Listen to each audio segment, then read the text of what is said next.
But also, I also think it's very tied to this, I cannot succeed if you succeed, right? So it's kind of like that, it's either or. So it's either you're right or I'm right. We can't be right, both of us, right? That's right.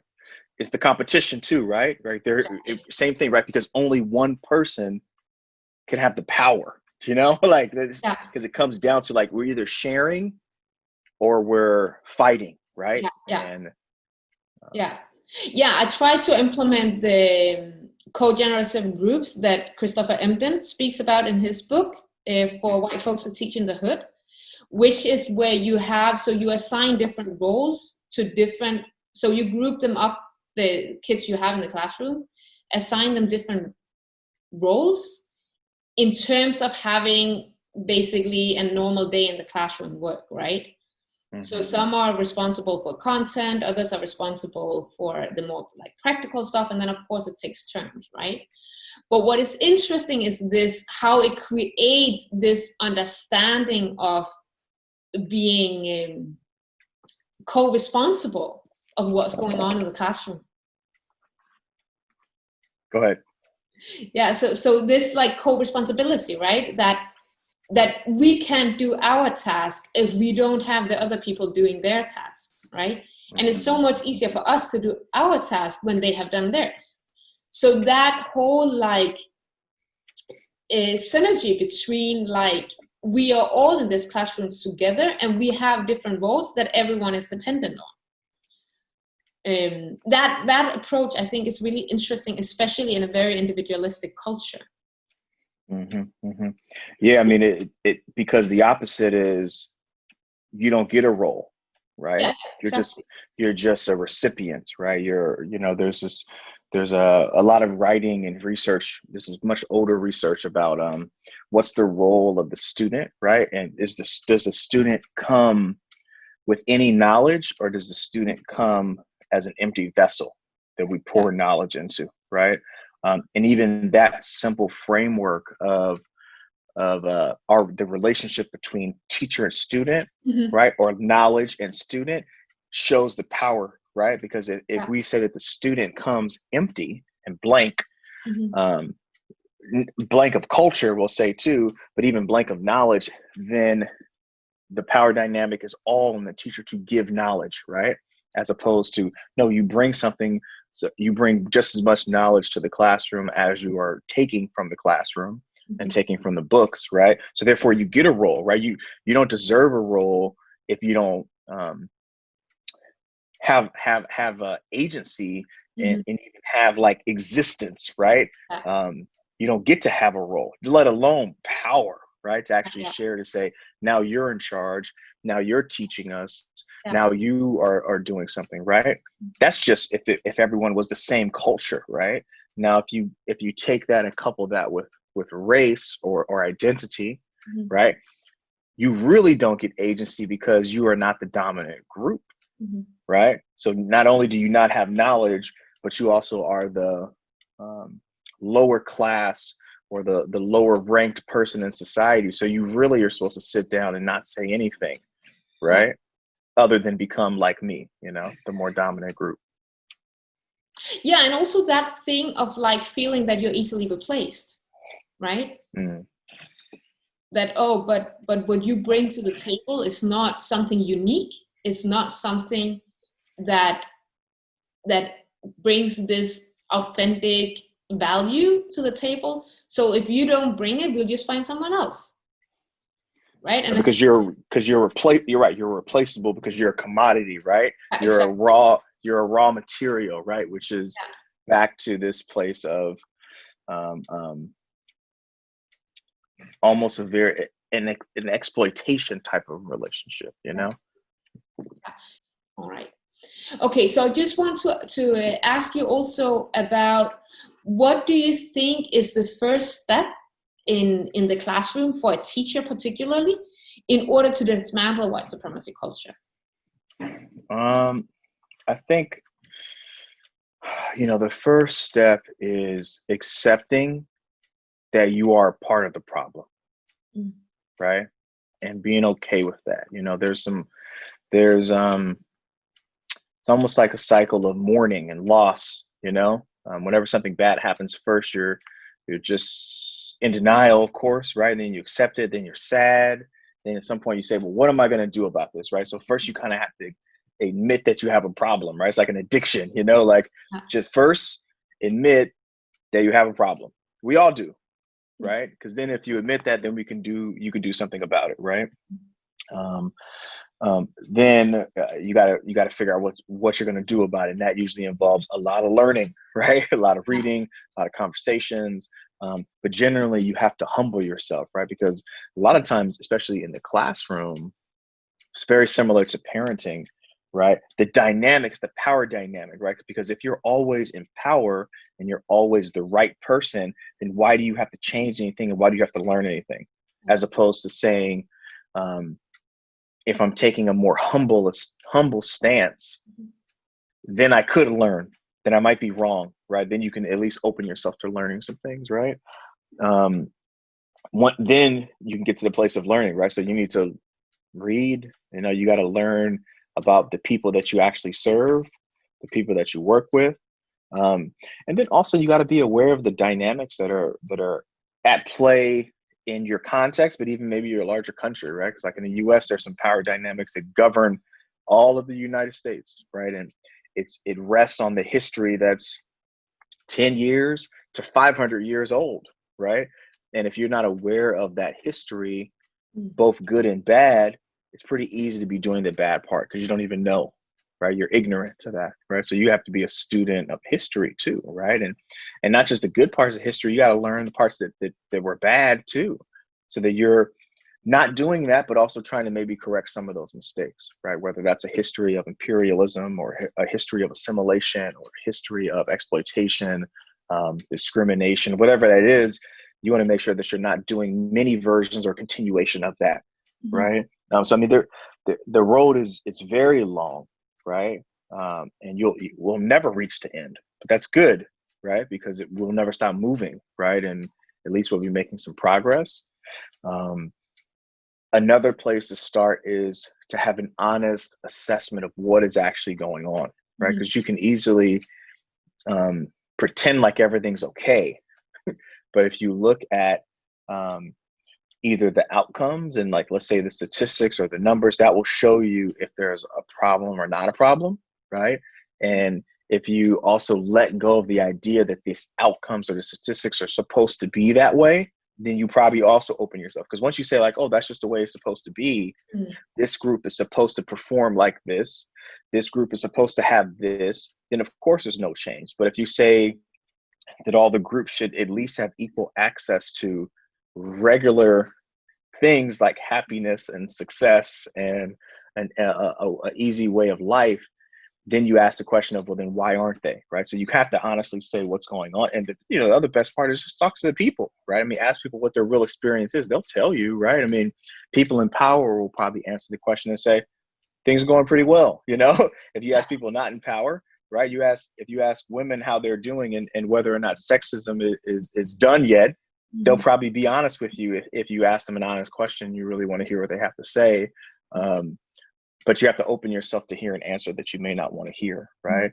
That will tell you everything. Because then if you teach from where that the marginalized or the oppressed or the subjugated or the person without privilege and power, if you teach from their experience and them just saying either they're happy or they're not happy, it's working or it's not working, then you ask yourself, well, what would make it work better? And you do that, right? But if you don't care about those people, if they don't matter, if they're beneath you because they're students or they're brown or they're poor or they're immigrants or foreigners, then of course you're never going to do that, right? And that usually is how our societies are constructed, because it maintains power for the people who have power. Yeah.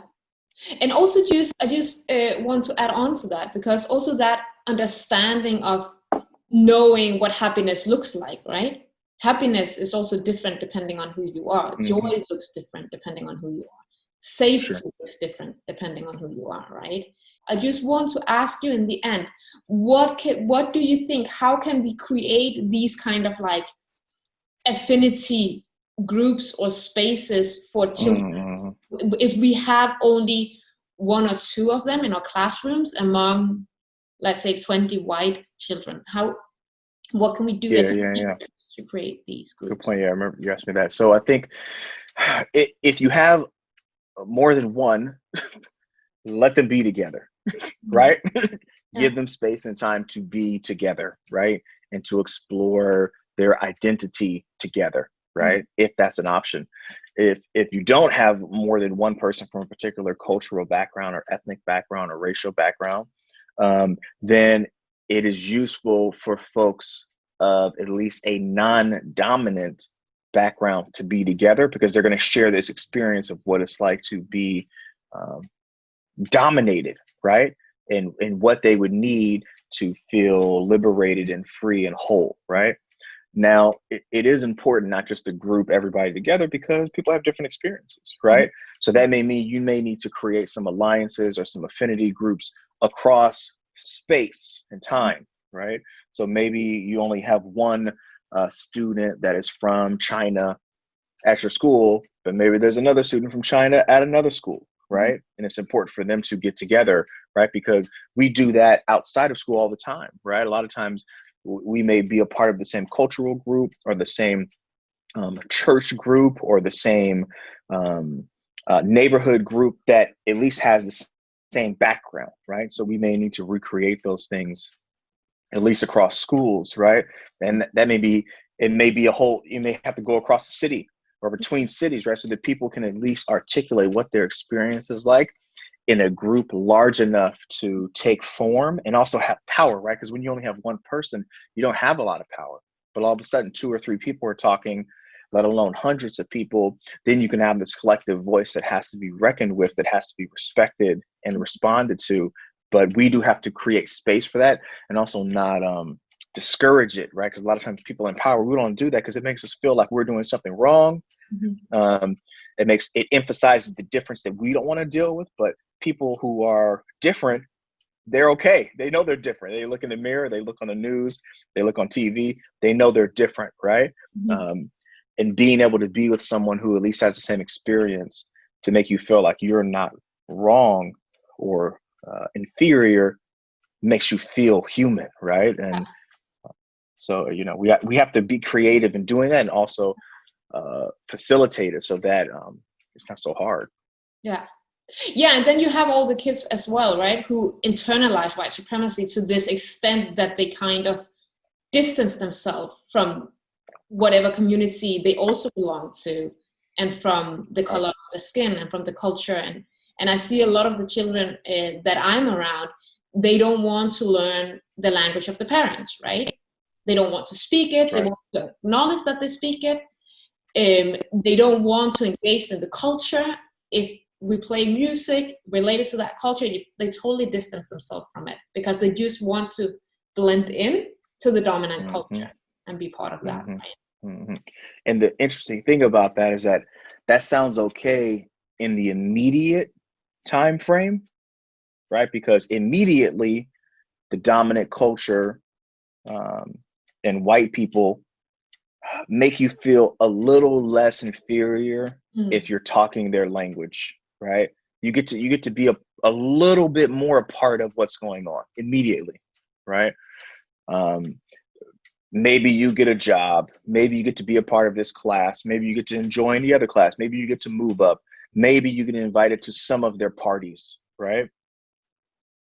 So immediately it feels good, right? But over time, it feels horrible, right? And, you know, but a lot of times our parents, they kind of know that, but it's too late. Do you know what I mean? They realize that they would rather have those immediate gains than the deeper piece, right? Of losing yourself, right? Because the long-term piece is you lose yourself, right? You lose your identity, and then you feel bad about that, because at some point you're like, why do I talk this way? Why do I say these words? Why do I do these things?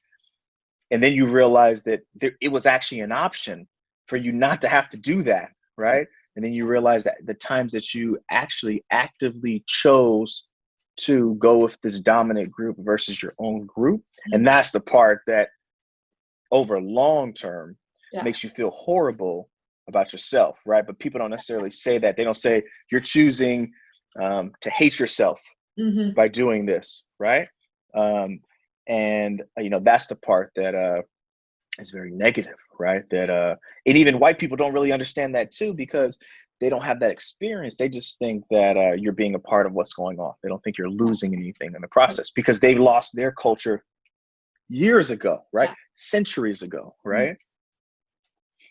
Yeah, so that thing of like, it's often also understood as you're well integrated, right?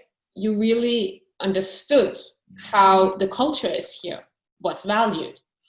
Right. But also think it's important to mention here that the power you also have as a teacher, right?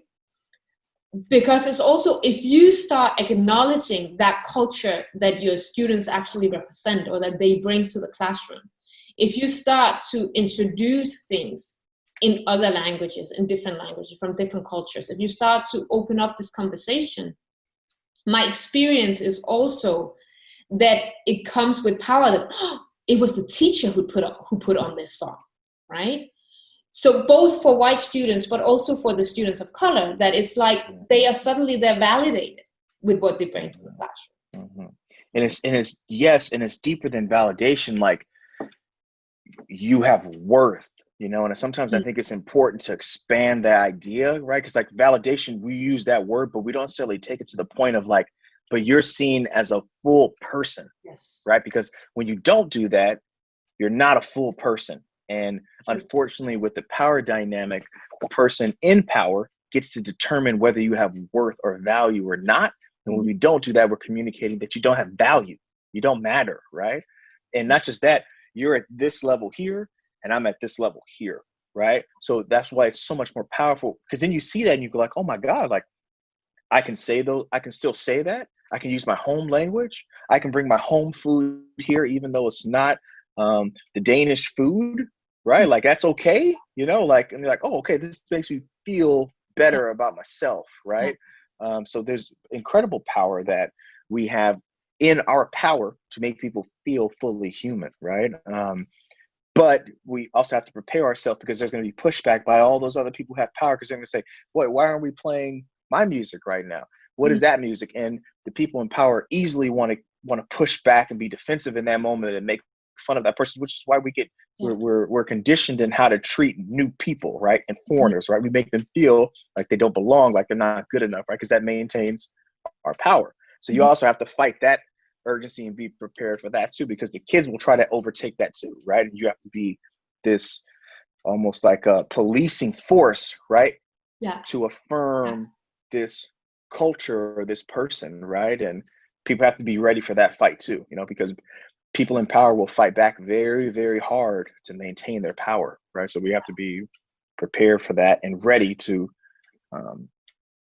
fight back, right? And maintain and fight for everyone's self-worth. And I think the really good advice about like understanding how we are all involved in this, what we all can do to be a little bit better at confronting and dismantling white supremacy culture. Yeah. All right. I think our time is up. You have a daughter waiting for you. Yeah. Thank you so much for your time, Joe. It was really a pleasure having you join me for this conversation. Yeah. Thank you for the opportunity. And it's nice to talk with people and connect with people across the world. This is what it takes, it will take us awakening and connecting internationally, right? Because we're dealing with an international dynamic, right, of white supremacy and dominant culture that needs to be dismantled. Yeah.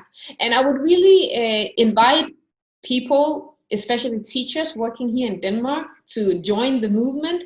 And I know, Joe, you do a lot of different events. Is there any, I know you have another version of the conference coming up. Is it this weekend?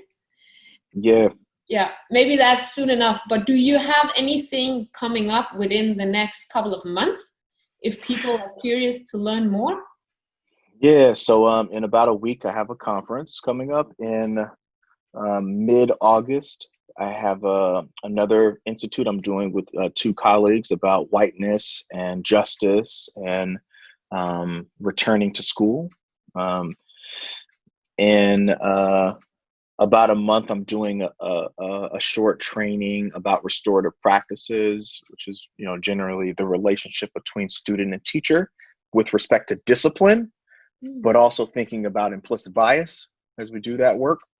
And then sometime out in September, I think it's September 12th, I'm doing a training just on microaggressions, which are the very small attacks that dominant culture takes or makes on our subjugated and oppressed groups, that looks minor, but has major impacts both in the classroom or really in any work setting. So that's the next couple of weeks, and then we'll see next couple of months, and we'll see what the rest of the year next year looks like. But more things like that. Sounds very interesting. Is it to be found on your website? Yeah, so you can see everything at culturallyresponsiveleadership.com, or you can also search my name, Joe Truss, JoeTruss.com. And you can also see a lot of things on Twitter at Truss Leadership, TRUSS Leadership, at Truss Leadership. And, you'll find everything around there, or send me a message and I'll get you there. Great. And I'll put the link for your website in the comments here for the video. Awesome. Thank you for the time. Thank you.